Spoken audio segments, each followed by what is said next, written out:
welcome to the Torque and Horsepower Podcast. I'm your co-host, Eric Herbert, owner of Herbert Performance Company in Reno. And I'm Alex Stursa, owner of DBM Equipment Repair in Fernley. We have a guest today.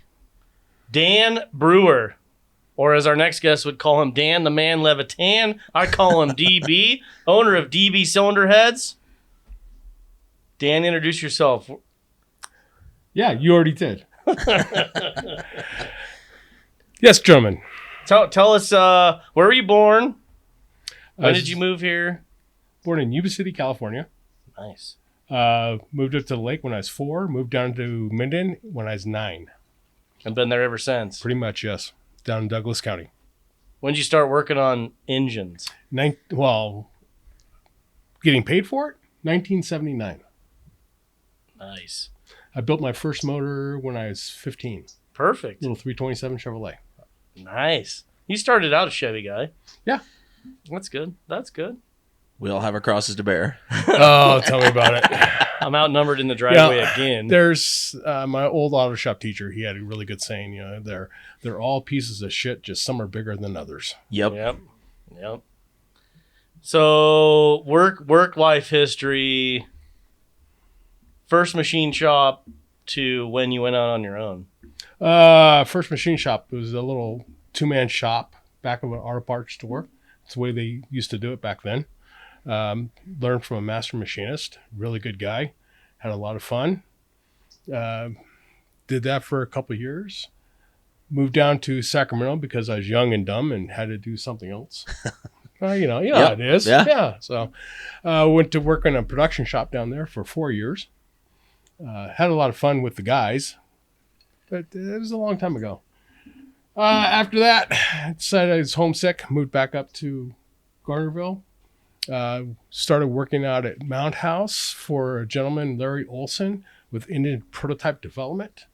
He did almost strictly racing stuff. Oh, okay. A lot of pro stock, NHRA pro stock, some IHRA pro stock, and a lot of cast or sheet metal intake manifolds. Everything was from raw castings. Almost everything was raw castings. No holes, no nothing. Damn. Cube everything up, weld it up, machine it up, have it reheat treated, and poured it the hell out of everything. And you were doing pro stock stuff. How many teams were you doing cylinder heads for at the time? When I first started working for Larry, we were out of a qualifying field of 16 cars. 13 of them would have our stuff on them. Nice. That's pretty impressive. So yeah, the 2 exceptions was Bob Glidden. He did all his own stuff right from the start. We did some work with Warren Johnson, mainly prototype. Then he would take it over from there. And then one straggler would come in. Usually Grumpy, I think, or Rear Morrison was probably one of the other 2 that would qualify without our stuff. Okay. But that was back in the day when you took a normal bore space cylinder head for a big block Chevy, cut it into 4 cylinder heads, and then filled the whole thing with weld. That was the second stage. So that was second stage. The first stage is we were just using the old aluminum Chevrolet casting. We'd put a 1/2 inch of weld on the decks. We'd weld up the exhaust ports, weld up the head, cube it up, and then ship it out for reheat treat, because with that much weld on it, it was soft. Mm-hmm. Yeah, I bet. Then we'd get it back and machine it up. Then I think it was Dale Icke. He came out with a Pontiac head that was totally different. It was an updated version from what we were doing. It was a new casting. And the problem with this idea is the ports were too big. Oh, his casting was too big. His casting was too big. So we were taking it, his brand new casting, and we were filling it full of putty. Oh, shit. and then porting it up a little bit, putting a manifold with it, and selling it. And then eventually the market went wide open. It was really crazy. After Dale Icke did his Pontiac thing, Chevrolet came back with their own symmetrical port, big block Chevrolet head. Ford was coming out. They decided they wanted to do wedge. Chrysler, the same thing. They decided that they wanted to do wedge. So we were doing a lot of one-off stuff and a lot of fun. It was a lot of fun. And what year range is that? This is from 1984 up to 2000. Oh, okay. So it was right around 1992 or 93 when every IHRA started stepping up. Gotcha. But they were big motors. They're 750 cubic inches. Oh, shit. The problem is you couldn't put enough cylinder in it. Oh, because okay. of the bore spacings. Gotcha. So that's when we got hooked up with Lee Edwards and Bob Camp and a couple others. And that's when Larry took and he cut a head in half. We'd weld it up, spread everything out, and then pour it back up. Oh, Make okay. everything 5-inch Right. bore spacing, which now I guess the standard is 5-inch or 5/300, something like that for all the aftermarket stuff. That's to get to like 830 on a big block. Or 900. Oh my goodness. Sonny Leonard is doing 925 cubic inches. Damn, that's a big one. That would get worse gas mileage than your Ford truck. Yeah, that would V10. get worse gas mileage than the V10 service truck for sure. Back then there was a lot of ingenuity going on. Right. John Causey, I remember first time I ever saw anything from him, he took, I think it was a Cleveland. It might have been a big block Ford, but he took and he put like a 2-inch spacer on top of the block. Mm-hmm. And then he sleeved it, and that way he could put a hell of a big stroke to it Right. and make cubic inches. Right. That way. So, there's guys back then, they were ultra smart. Right. There were no computers for this. You figured it out all on your own. And do you think for that industry, it's kind of stagnant now, or is it still continue to grow? No, it's just in a different way. Absolutely. Everything these days is computer. Right. It's what can you do with the computer? What can you do with your motor and everything else? Right. It's if you ever look at records, you could see where things start to level off. Gotcha. Because the increments start getting smaller and smaller and smaller. It's like the NHRA has been fighting probably for 1,500 horsepower for 10 years. Gotcha. They just have a hard time getting anything more out of these motors. They've been flogged so hard. Right. So there's only so much you can do with a package. Right. That makes sense. They pretty much have optimized it. Yeah. There's not much room for growth. That's a hard part today with even the modern stuff. If it's turbocharged, you obviously have room because you can put more air in it. Right. Turn up the boost as long as you have the fuel system to support it. The motor will take more on most of the current stuff, but an NA, something nice NA, there's not a lot of room to make the port dramatically different. And they're already making, 100 horse a liter is no big deal. Yeah, I mean, it's the efficiency of motors has gone way through the roof. And a lot of that is from electronics. So I thought about this when I was driving over here. I wanted you to explain, because we got to talk just for a second about horsepower. Then we can talk about guns, dogs. Everything that's overrated. Victory heads, yeah. Indian motorcycles. Let's not go down that path again. But explain what VE is, because I think Alex would appreciate it, and I don't know if Drew knows it, but explain what VE is. Volumetric efficiency. Yeah. With the cylinder head explicitly.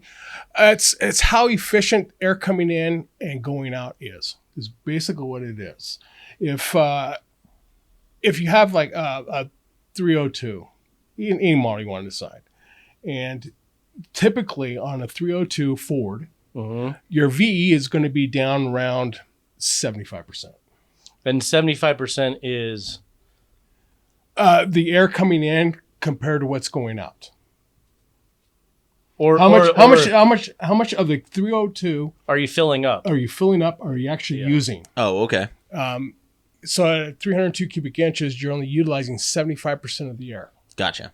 Basically is what it is. That's why on your basic 302, you're talking 250 horsepower. Okay. Yeah. And if you look at that compared to the 75%, you can see where the other 25% is. Right. The closer to 100% you get, the more efficient everything is. Absolutely. Yeah. So SB2s is a good example. We've done a couple of SB2s at the shop. And if you look at the chart. What's an SB2 for our listeners? SB2 is a NASCAR motor, GM, from the 90s, mid-90s up until 2005 or so. And then they went, even the new NASCAR motor is still a variation of the SB2. It's just a little bit bigger. It's 355 or 358 cubic inches. On a 4,500 bore space. 4,500 bore space. 4,500 bore space. Instead of a 4,400. But naturally aspirated. Naturally aspirated, single carb, yeah. And so what is the VE on an engine like that, typically? On the two, no, we've only had one SP2, but I've seen the dyno sheet on another one. Typically, the VE about 5,000 RPM is 110 to 120%. Oh, damn. Yeah, so it's going beyond what the cubic inch is saying it could do. It's processing more air than engine displacement alone. You're using scavenging from the exhaust and stuff as well, right? Oh yeah, absolutely. But basically, the motor is supercharging itself. Right. Is what it's doing.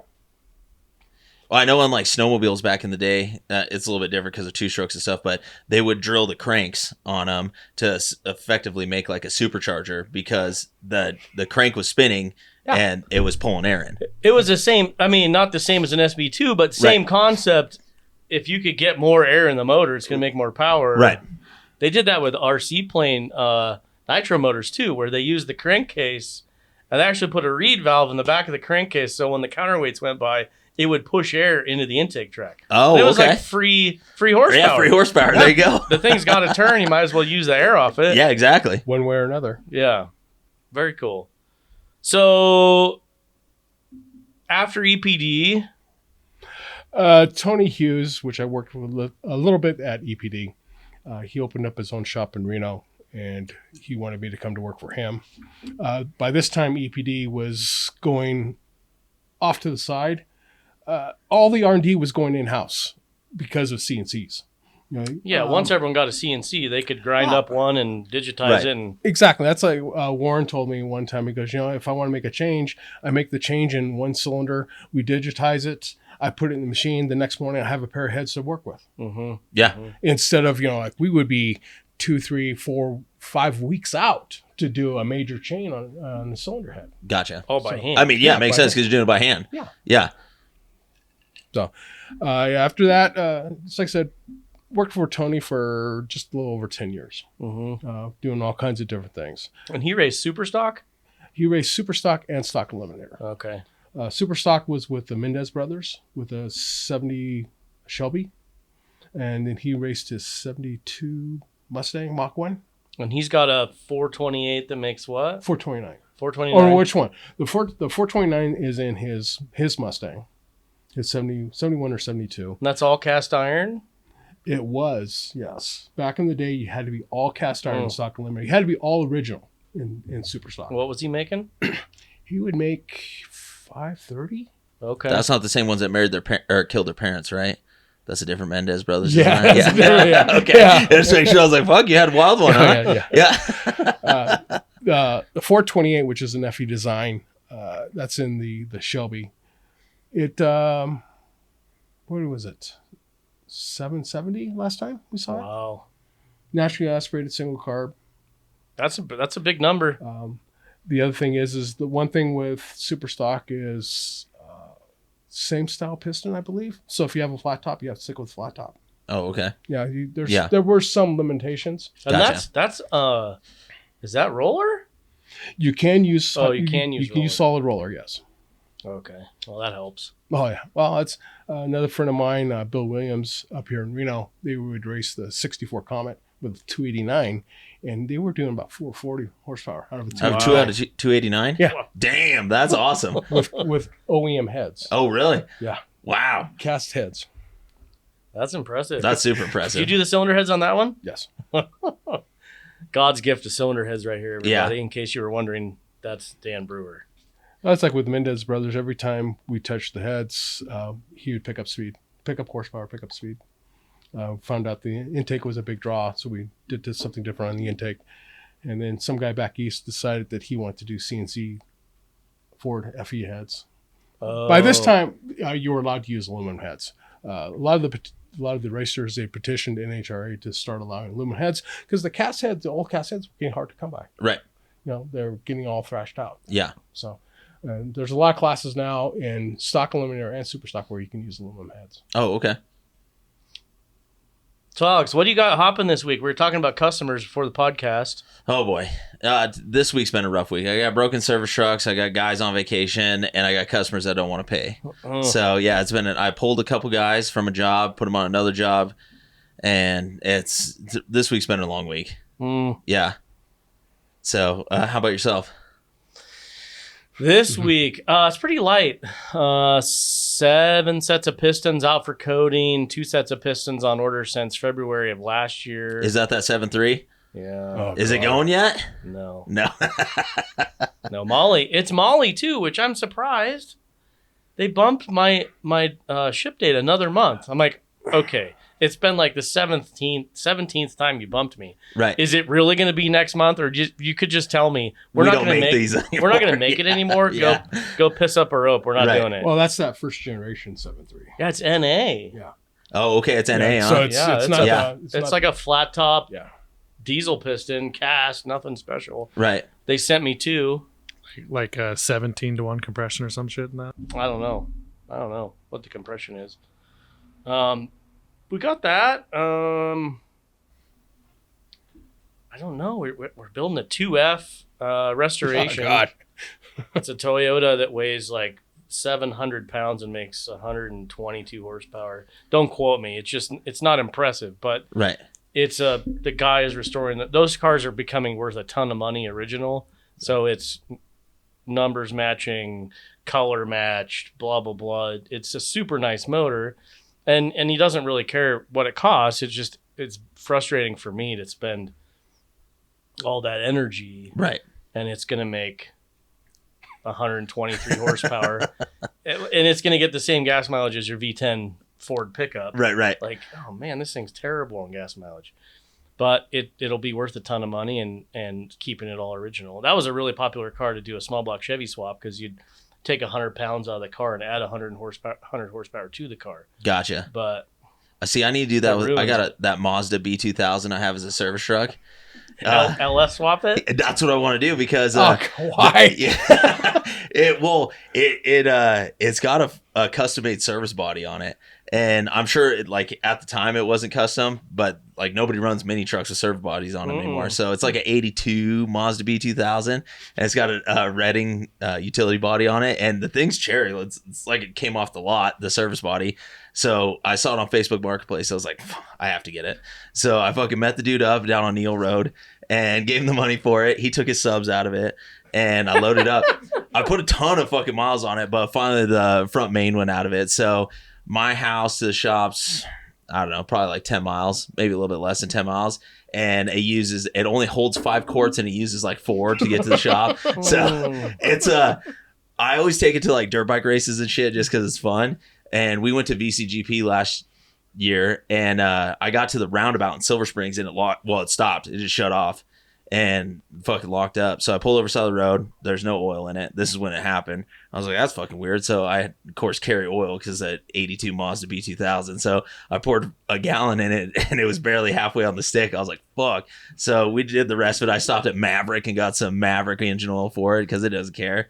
But now it's to the point where you can't even drive it because it just fucking leaks so much out. So I bought a Chinese turbo kit off eBay for it, and it took so long to ship that PayPal ended up fucking refunding me my money. Oh. So I either need to wait for that or I want to do like a LS swap to it just for fun.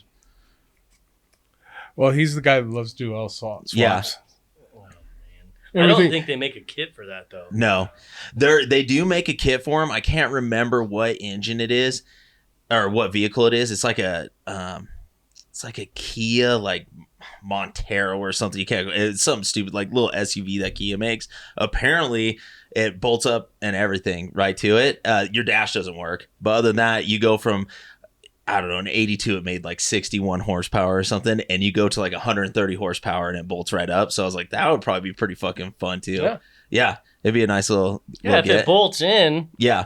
You don't want to put you don't want to put 20 grand in that service truck. No. Well, I mean, I would if I have to, but it's going to need a transmission, rear end, tires, tub it. Yeah. So we'll see, but it's not going anywhere anytime soon, but I do miss driving it every day. My kids love it because we'll just be going down the highway and my kids will be like, yeah, dirt road. And we'll just fucking dart off the highway into the dirt road and you don't feel a fucking thing. She just floats right over it. So it's a good time. I need to get the right size rims on it. It's got the guy I bought it from has 4 different rims on it, and they're all different sizes. Same size ratio of tire. The tires are obviously different sizes because they're different rims. But I think I got a 13. I might have 2 13s, and I have a 15 and a 14 on one side. So Yeah, we brought a trailer to pick it up, and so Austin rolled with me to pick it up because we were gonna put it on a trailer, and the guy, it drove so fucking good, and I was like, I'm driving this thing home. So we didn't even put it on the trailer. Gave the guy the cash and fucking drove it home. Wow. You can still. It's bright yellow, isn't it? It is bright. Well, Reed goes, dude, I know that fucking truck. He's like, that's Crescent Tow's old truck. He's like, they used to go jumpstart people with it, and it does have jumpstart in the front and stuff, like the plugins. Oh, nice. And if you look at it in the sunlight just right, you can still see Crescent Tow on the door. Oh. So it's a local truck too. So I was like, that's cool. That's funny. You know Reed. Oh yeah. Dan knows Reed. Everybody knows Reed. Depending on the experience you had with him, that's the question. Luckily, mine's been very little. Good. Yeah. No, Reed's a great guy, but Yeah, he's a good dude. he's a really good guy. He just that guy. There's nobody that like manages a scrapyard better than that guy. I just would never work for him. I love the guy to death. He's one of my best friends, but I'd never work for him. Oh man. So not engine stuff, other stuff in your life, like jujitsu. Yeah.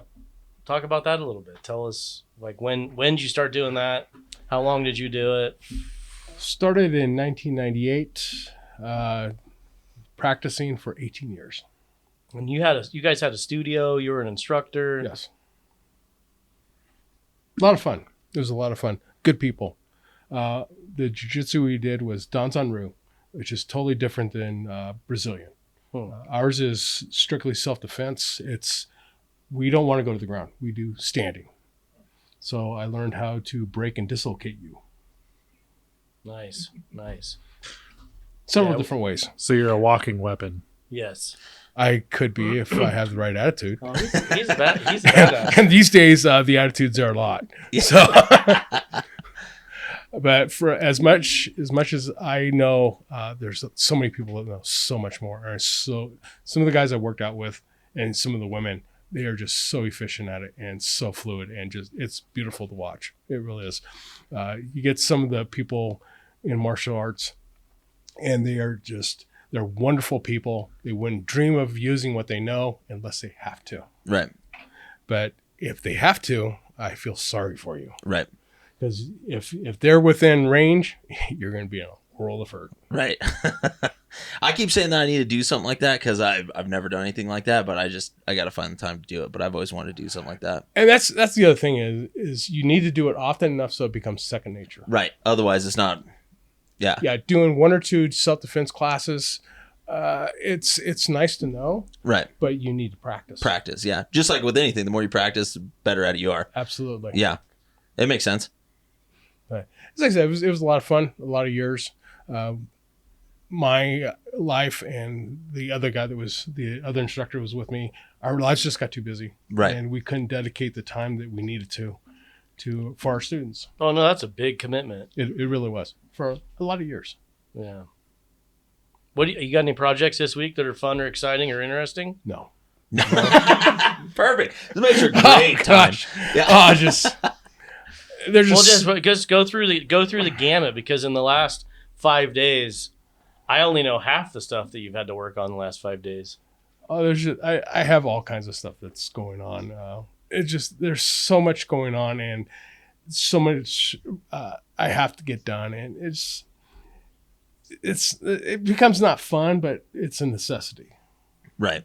Yeah. Do you overload it at work or at home? At your home office. Home is a total disaster. So it's just me and my wife, and we have an acre, and it's just so much that needs to be done, especially with spring coming around. Right. We're still trying to fix from last year. We just have a lot to do, and right. You have to just pick something and do it, get that part done. You guys haven't got much snow down there this year, have you? No. Yeah. Fernley, we got, what was it, 2 weekends ago? We got 17 inches in Fernley. It was a fucking shit show. It was a nightmare, yeah. we were sitting at my dinner table and our curtains were open and like my barbecue was outside. You can see it. And there was like 2 inches on it. And my oldest son, Everett, was like, Dad, do you think we're going to have a snow day tomorrow?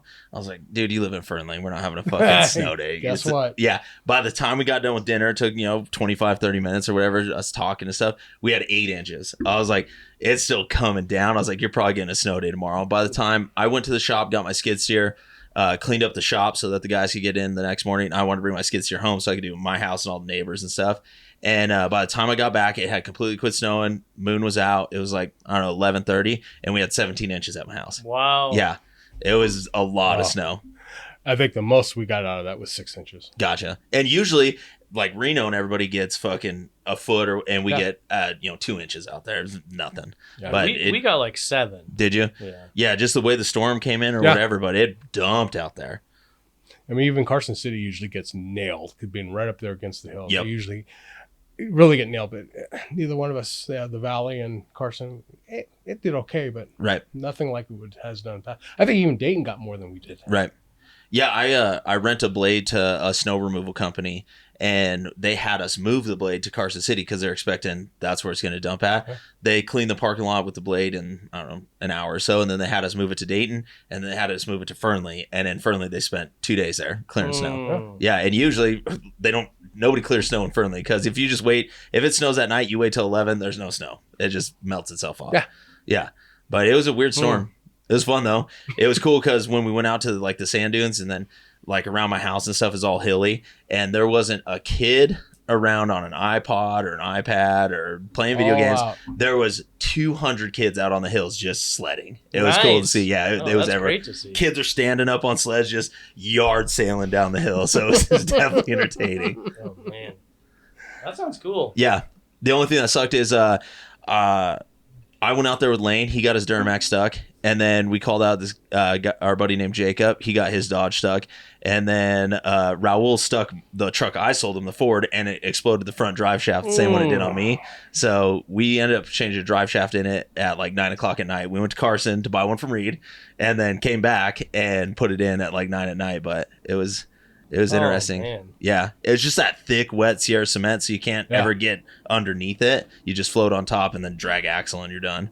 But it was my kids were like, what do we do now? I was like, well, we're waiting. We broke everything, or it's stuck. Yeah, we're stuck.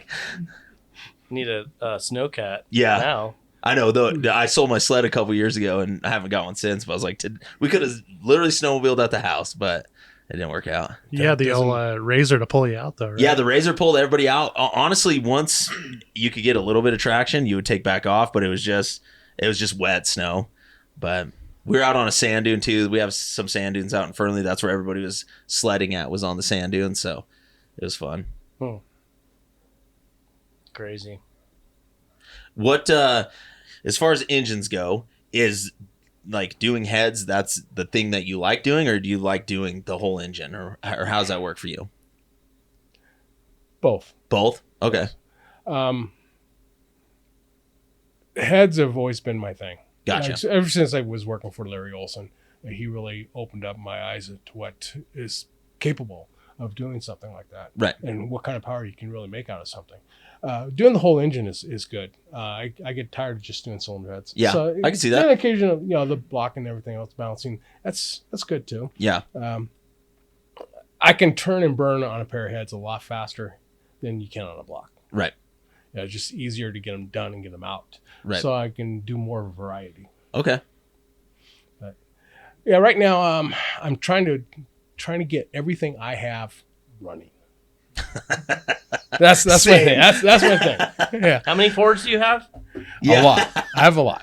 Yes, that's true. My 88 Fox body, it runs. It's been parked in the garage. I dig it out twice a year and go around the block in it. Just no interest in that. I'm going to get my 69 coupe running this year. That's a big block, isn't it? It's going to be a 428, yes. Okay. That's going to be a fun car to drive again. I want to make sure of it. My crew cab, working on it. What year is it? 76. 76. 76 high boy. What color is it? Kind of a grayish green. We call it mineral clear coat, I think is what they call it. Yeah. So Green mineral metallic, something like that. yeah, something like Good that. looking car. It's a good looking car. But we'll see what happens. Dale's really busy with everything he's got, so we'll see what happens. Hopefully, I'll be driving it by I the don't end think of it's summer. that far. It just needs some time. And then you've got a Power Stroke Oh yeah, 7.3 and a 5.8 dump truck no, trash hauler. 460.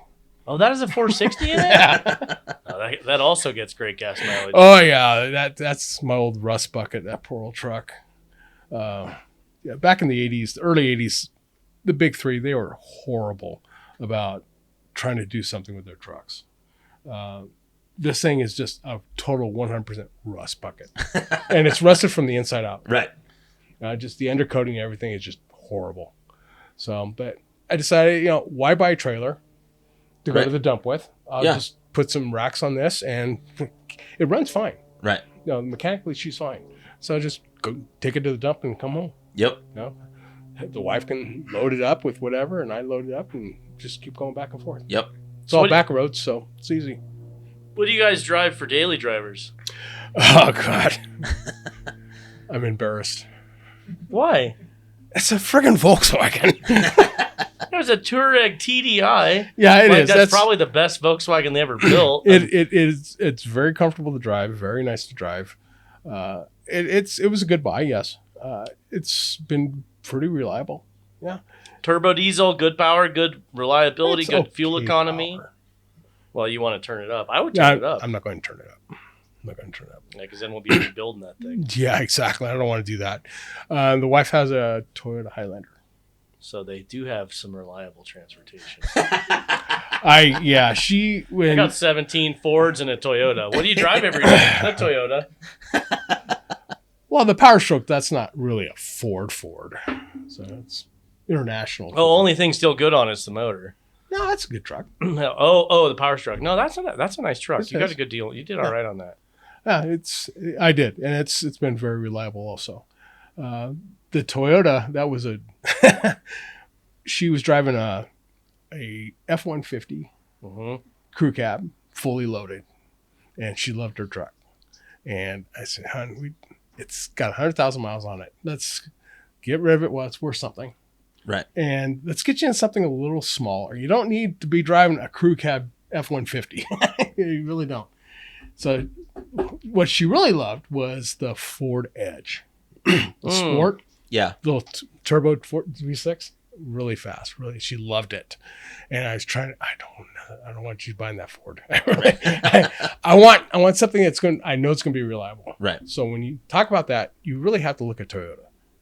When you talk about Oh, reliability Toyota, and Lexus. durability. Like Lexus is number one customer satisfaction for like 20 years or 10 years. Or, And like the highest resale value of any car Yeah. is a Toyota. So, and thank God the salesman at the Ford dealership was a jerk. and she- she pissed her off. So He pissed her off and she walked out. And we went right down to the Toyota and, take this one. So perfect. Perfect. he called for the next week. Oh, I can do this, dude. Nope, too late, dude. Already bought a car. You screwed the pooch. So you're done. Wow. But, Interesting. I've owned a lot of Chevys and a lot of Fords. GM products. I've never owned a Chrysler. I have one. It's a pile of shit. I guess I don't know. It's a Fiat because it's a Dodge, but I bought a 1500 for a mine hoopty, and because all my guys at the mines park the trucks at the mines, and they drive a pickup back and forth every day. It's faster for them. They get paid by the hour anyways, but then they get home faster. They can leave later, get to work instead of driving a service truck. It saves me a bunch of money by not having to put diesel fuel in a service truck, shit like that. Well, we have I think it's a 2013 or 2014 1500. And I bought it because it's got 4-link all the way around, or coils all the way around. And I was like, dude, this thing's going to take the mine roads great. It's had 2 engines, 2 transmissions, and the undercarriage has been rebuilt 4 times on it. And it's actually in the shop as we speak. It's been the biggest pile of shit I've ever bought. And then I bought, the very first hoopty I bought was an F-150 from Reed. And the thing had like 275,000 and a rod knock when I bought it. Got it for like, I don't know, $2,300 or something. It made it to $498 and it's still running, but I retired it and just gave it to one of my guys that he just used it as his like $498. $498. Still has the same rod knock. And when we at the time we were doing days and night shifts out at Highcroft, so my day shift would come in, night shift would take it back to town. Night shift would come in, day shift would take it back to town. It did that every day. Well, I didn't even realize it. We went 30,000 miles on the first oil change I did when it already had over 200,000 miles. Didn't skip a fucking beat. Just kept on trucking. And it still runs today. You can walk out there, start it anytime you want. It takes right off. None of the doors close right and half the windows don't work. But other than that, it fucking does great. Wow. Yeah. Point A to point B. Yep, That's exactly. That's a big number. But that Dodge that we bought has been the biggest piece of shit I've ever owned. I have another thing from Reed. It's a Quadra-Steer. I didn't know what they were. Yeah, Chevy. And that thing's been great too. And we have no problems with it. It's been a really good truck, but he got it in and he's like, "Hey dude, I never get bedsides for these." It ended up like hitting pylon or something with the right rear and it blew the fender off and then ripped the axle out. Well, he ended up at the same time buying another one of these things at auction. Oh, so he had parts. Did you buy the whole thing? Yeah, bought both. And so we put them together. The bedsides on those things are just, it's the coolest shit ever. They're just like 4 bolts hold the whole bedside on. So you just unbolt it, put your new bedside on, put the bolts back in. It was one of the best designs I've ever seen. Was that so they could work on the rear steering? It must have been, I think, because bedsides are usually spot welded on all the way around. Yeah. This thing, 4 bolts, takes the whole bedside off. It was like 4 or 6. Takes the whole bedside off, and you have it off in 5 minutes. And there it was. We just put and the truck he bought was even the same fucking color. So we didn't even have to paint anything or nothing. We slapped new axle in it, put the bedside on, and it's been driving ever since. Wow. And we have no problems with it, but it's got a little Vortec in it and just chugs right along every day. Lost a water pump in it or something stupid, but nothing big. Well, that's a maintenance item. Yeah, maintenance item. Yeah. But the F-150s and the Chevy 1500s have been the best. The Dodges have been trash, at least the one I had. Yeah. I know a lot of people who love their diesels. Yeah. We used to have some runner diesels, and the amount of money you spend on maintenance to keep them going just to drive from point A to point B is not worth it. You can buy an entire brand new engine, say for that 1500, for the price of injectors and fuel pump in a diesel. Yeah. So I got rid of all of our diesels. The only diesel I have left is my personal truck that I have. Other than that, they're either service trucks or my personal truck. Everything else is gas. Because I can buy a ton of fucking gas for what I would need to pay for a diesel engine. Yeah. And if they have to tow anything, they get paid by the hour. It's very few and far between. You're making more money by going the same place, so it fucking doesn't matter. But yeah, we exclusively went to gas engines for any truck that isn't my personal one or a service truck for that reason, because they're just too expensive to work on. They are.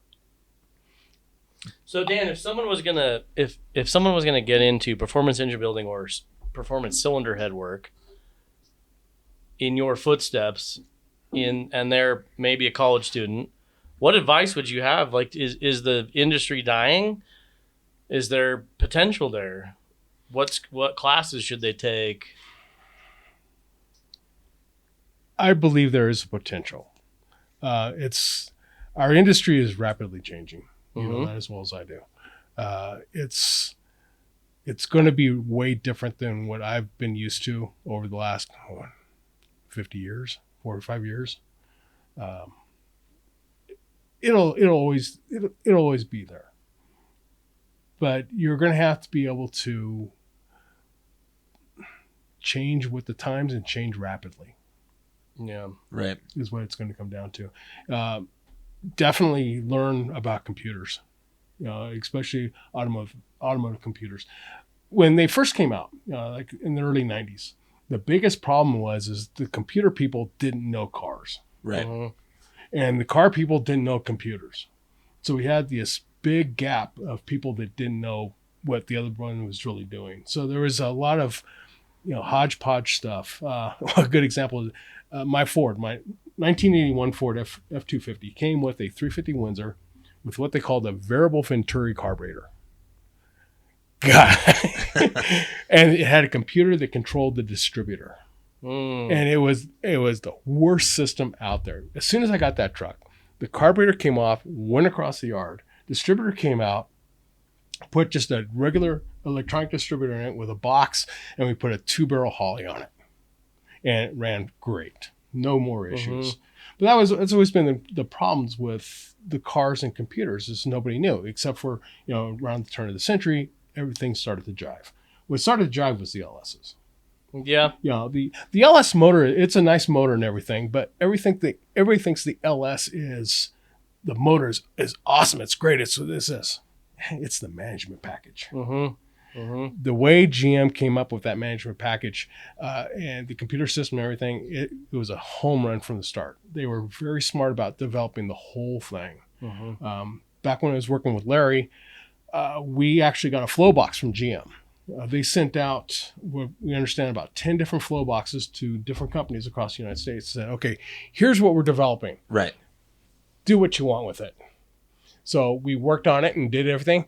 What we got was basically like an LS1 Cathedral port box. What they got back was more like the LS3. Oh, okay. From us. Yeah. Larry doesn't like anything anybody else did. That's the way he always was. Right. But it worked. And then years later, we saw the LSs come out, and then years after that, the LS3s, and everything just took off. Since we're on talking about LSs, we kind of mentioned this the last time I talked to you. Is there a Ford head out there that made the LS happen? Because it just makes me happy. I've pissed off so many people with this whole thing.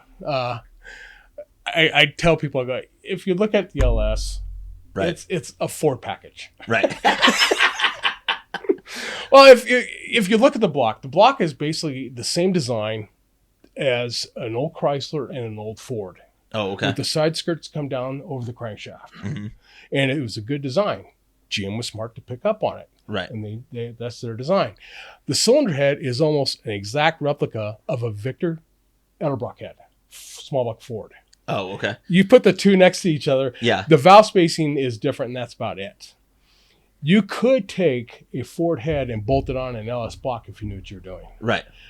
Everything is so close to way a Ford looks. Right. As far as the deck layout goes to the LS. Perfect. And it's and people are you listening to that, Eric? Here he said. I have a feeling I know where this is going. We're gonna LS swap the top end of a 351. Yeah. I told people, I go, I can prove it. Right. If I can't prove it, I'll pay you my time. Right. If I prove it, you pay me my time. Right. And everybody's backed off. Especially since I took a head gasket, a small block Ford head gasket, and I laid it on an LS head. I go, luck. And they go, oh, shit. Yeah. Fits perfect. Yeah. GM has always done their homework. Yeah. As far as designs go. Just the small block GM1 design. Look and see how many decades that motor ran. Right. From the 50s all the way into the 90s. Yeah. It's a long stretch of time. It really is. Yeah. And it's always been a good piece. Well, not always. They did make some mistakes, but it's always been a good piece. Yeah. The other thing GM did right is interchangeability. Yeah. You could take a Vega transmission and bolt it up to a big block Chevrolet. Right. It'll fit. It'll work. Right. They were thinking like us, like, well, I wonder if that motor will fit. And look, it bolts up. Yeah, exactly. Well, it's Party on, Wayne. one of the performance things back in the 70s was you took a Vega torque converter and you put it behind your big block Chevrolet. Oh, okay. For the stall. Oh, makes sense. Yeah. Yeah, just little things like that. Yeah. But yeah, GM, their management teams has always been pretty smart about the developments, except for when it comes to a few things. Right. Yeah. That's cool. I remember talking about that last time. I was like, we have to bring it up. Oh, yeah, it could be done, but it's like, why? Why? Yeah. Even now, people have developed other heads for the LS. I've seen some 4-valve heads. Oh, okay. Dual cam 4-valve heads for an LS. Damn. Yeah, but here again, the power you can make with an LS3 with a camshaft change and manifold change is what? 100 horsepower. You make it up to 525, 550 Well, no, horsepower. you can buy a motor from the factory that makes 544 out of the box with a warranty. Yeah. And it's like $9,000. Right. Yeah. To build that out of a small block Gen 1 is like $25,000. Yeah. Oh, yeah. Yeah. it's as the guy that dropped off. He dropped off a small block Chevy. Who? Oh, with me, I think maybe. And we were talking about heads, and he goes, "Yeah, I have to buy a set of heads for this motor." I go, "What heads are you looking at?" He goes, "A set of Vortex." I go, "Good choice." Mm-hmm. I go, "The old Camelbacks were great in their day, Right. but the development over the years has come with a much superior piece Right. in the 90s. The Vortex head was actually a smog head. Oh, okay. Yeah. People don't realize that, but the chamber design is for smog, for efficient burn. Right. Just like the GT40P heads with Ford. It's a smog head that makes good power. Right. Because it's efficient. Yeah. Yeah. Efficiency leads to what you for smog. It's a good burn head. Yeah. Get away from all this hodgepodge, making a 455 cubic inch Pontiac with 250 horsepower. Right. We have one of those in the shop We have right one. now. Oh, Right now. really? Yes. Yeah. It's Perfect. It's an 800-pound motor that can't carry itself. 250 horsepower, and your Ford V10 would pass it. Right. Perfect. Yeah. Because it'd be at the gas As long station. as it's not over like 55 miles an hour, we'd be good. Still Yeah. be at the gas station. Yeah. They didn't get any kind of gas mileage. Right. It's extremely inefficient motor. Yeah. Extremely inefficient. It's I'm sure. interesting that we're back in the same boat today because in the 79 to 84 we had Disaster. these oil embargoes and we're trying to be fuel efficient, and we have these government and EPA, and so we mess with the motor. Right. And we have the exact same thing today. The EPA is messing with the motor, but we've gone beyond what the engine can do.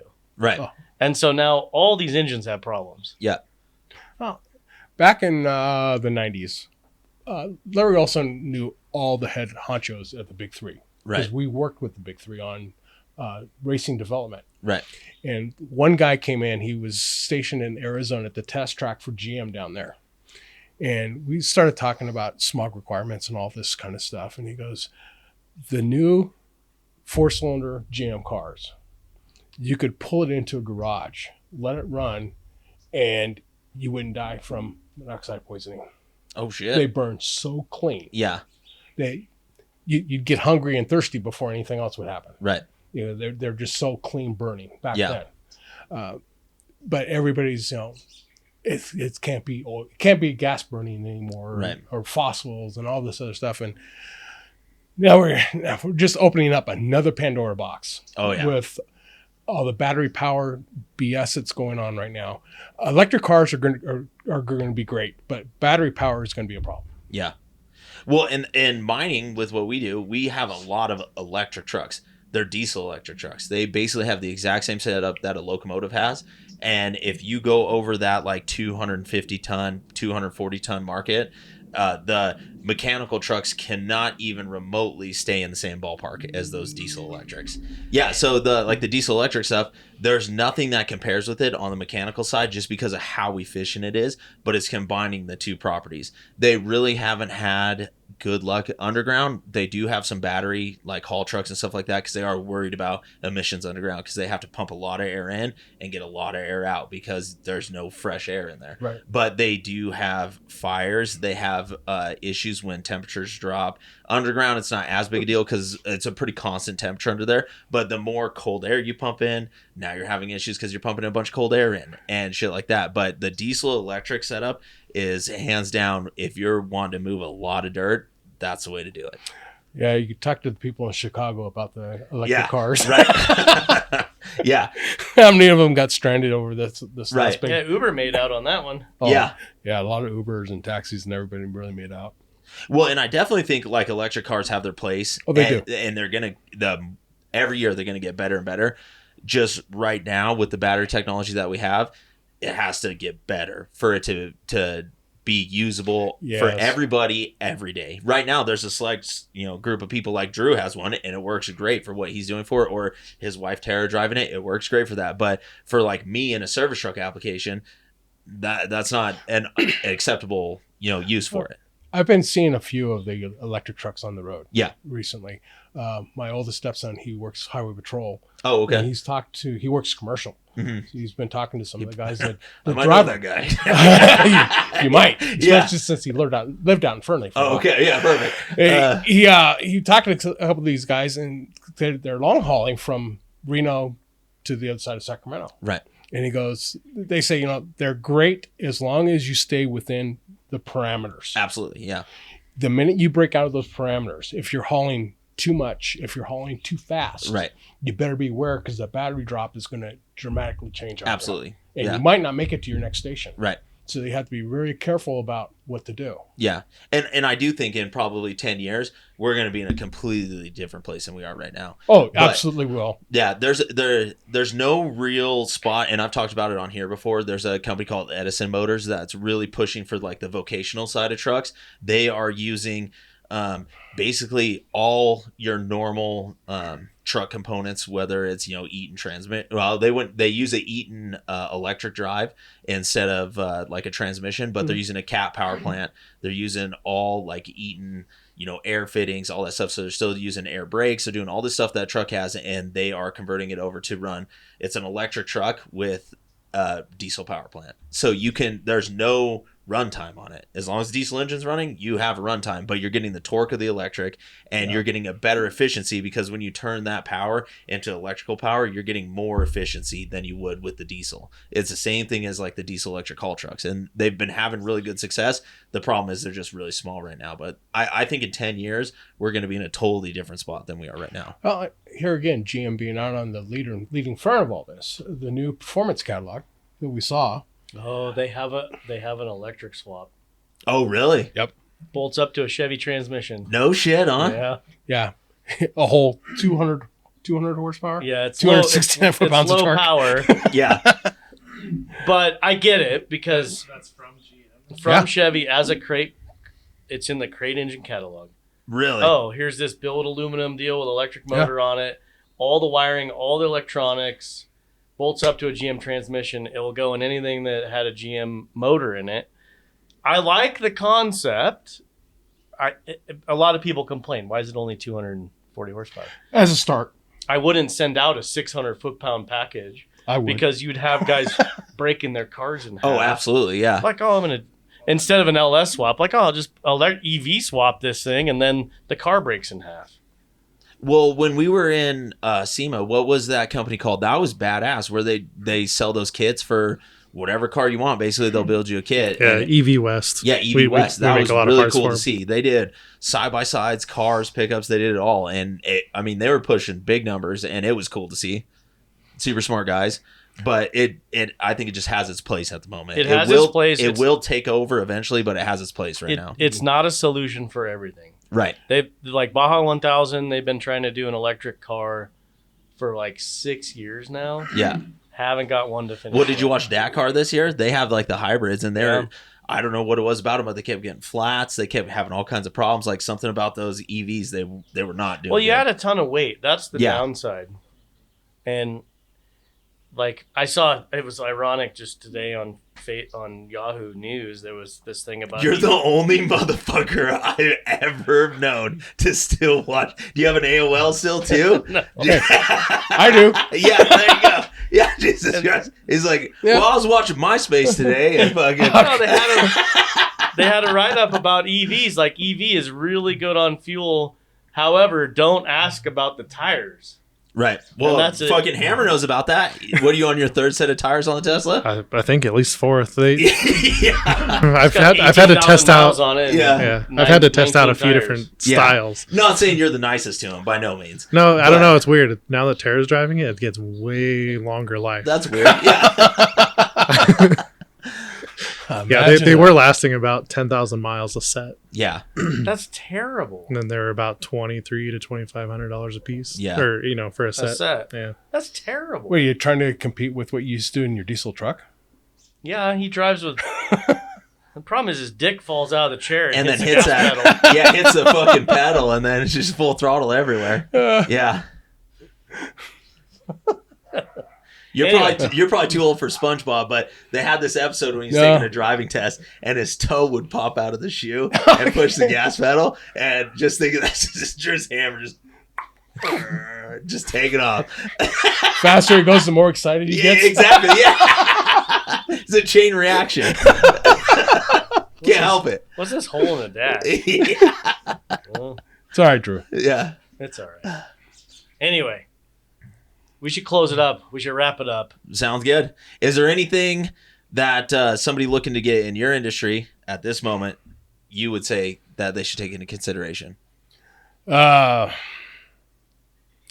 It's like I was saying, it's going to be a constant learning curve. Right. Know your computers, know your gas, and know your Right. diesel. You're going to have to know a lot more than what I ever did.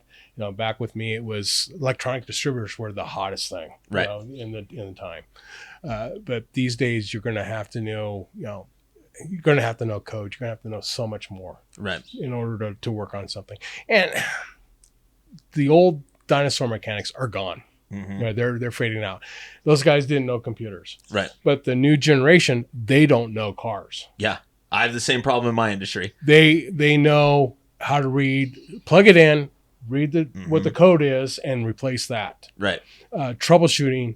If you can troubleshoot anything electronic these days, and maybe in a car, you're heading down the right path. Right.